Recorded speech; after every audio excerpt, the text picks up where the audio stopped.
మానవులైన వారందరికీ సరిపోయిన వాడు మన యేసుక్రీస్తు ప్రభులైన వారు. అందుకని యేసుక్రీస్తు ప్రభులైన వారు ఆయన మానవులైన వారందరి కొరకు ప్రపంచ పటములో ఆయన మధ్యలో ఆయన జన్మించిన వారు ఉన్నారు. అందుకని యేసుక్రీస్తు ప్రభులైన వారిని అనేకులు కొలుచి ఉన్నారు, అనేకులు ప్రార్థిస్తూ ఉన్నారు. ఆయన అందరికీ సంబంధించిన దేవుడు గనుక యేసుక్రీస్తు వారి యొక్క జన్మదిన వేడుకను అన్ని దేశాల వారు, అన్ని ప్రాంతాల వారు, అన్ని పల్లెల వారు, అన్ని గ్రామాల వారు ఆయన యొక్క జన్మదిన వేడుకను చేసుకుని ఉన్నారు. అందుకని యేసుక్రీస్తు వారు ఒక కులానికో, ఒక మతానికో, ఒక ప్రాంతానికో చెందిన వారు కాదు. ఆయన సర్వభూమికి మహారాజు ఉన్నారు. ఆయన యేసుక్రీస్తు వారు అనబడిన దేవుడు. ఆయన అందరికీ దేవుడి. మానవులైన వారందరి కొరకు యేసుక్రీస్తు ప్రభులైన వారి లోకానికి వచ్చారు.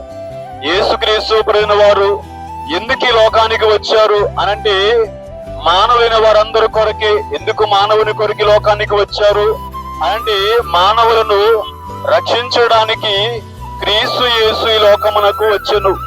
మానవులైన వారిని యేసుక్రీస్తు వారు రక్షించడానికి ఈ లోకములోనికి రాకపోతే మనల్ని రక్షించే నాథుడి లోకములు ఎవరు లేరు. అందుకనే దేవుడు తన కుమారుడైన యేసుక్రీస్తు ప్రభువైన వారిని ఈ లోకములోనికి మానవులైన వారందరి కొరకు ఆయన పంపించిన వారు ఉన్నారు. ఎందుకొరకు ఆయన వచ్చారు అనంటే మానవులను రక్షించడానికి.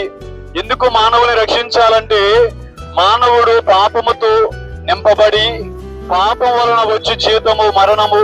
అంటే పాపం వలన మనిషి ఏమవుతున్నాడంటే మరణానికి గురవుతున్నాడు. ఈ మరణం వలన మనిషి ఎక్కడికి వెళ్ళిపోతున్నాడంటే నరకానికి వెళ్ళిపోతున్నాడు, నిత్య నరకంలోనికి వెళ్ళిపోతున్నాడు. ఆ నిత్య నరకంలోనికి వెళ్ళిపోకూడదని యేసుక్రీస్తు ప్రభువైన వారు ఈ లోకములోనికి రక్షకుడుగా ఆయన లోకానికి వచ్చారు. మానవులైన వారందరినీ రక్షించడానికి యేసుక్రీస్తు ప్రభువైన వారు ఈ లోకములోనికి వచ్చారు. ఆయన లోకములోనికి వచ్చి ఎన్నో బోధలు బోధించిన వారించి ఉన్నారు. ఎన్నో స్వస్థత కార్యములు చేశారు, ఎన్నో అద్భుతములు చేశారు. ఆయన దేవుడు కాకపోతే అన్ని అద్భుతాలు ఆయన చేయలేరు.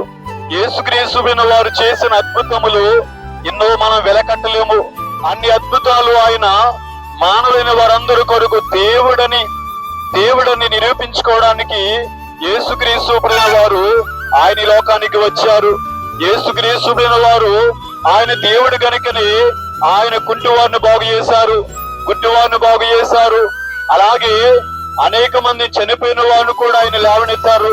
ఎంతో మందిని యేసుక్రీస్తు వారు ఆయన బాగు చేశారు, స్వస్థపరిచారు.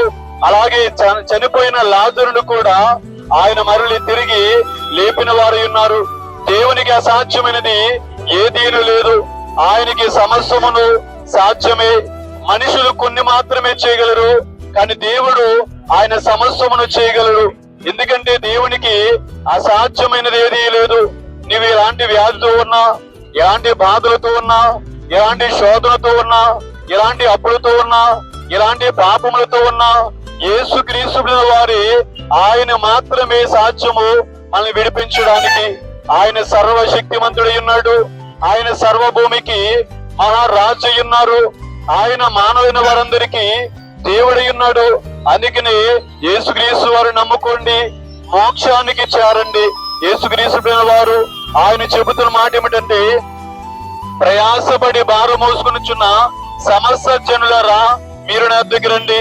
మీరు ఎలాంటి వారైనా కానీ యేసుక్రీస్తు వారు నమ్ముకోవడం వలన మీకు వచ్చేది ఏమిటంటే మీ శాంతిని పొందుకుంటారు, సమాధానం పొందుకుంటారు, నిత్య జీవాన్ని పొందుకుంటారు.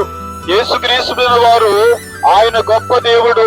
ఆయన లాంటి దేవుడి లోకములు ఎవరు లేరు గనుక ఆయన నిజమైన దేవుడు.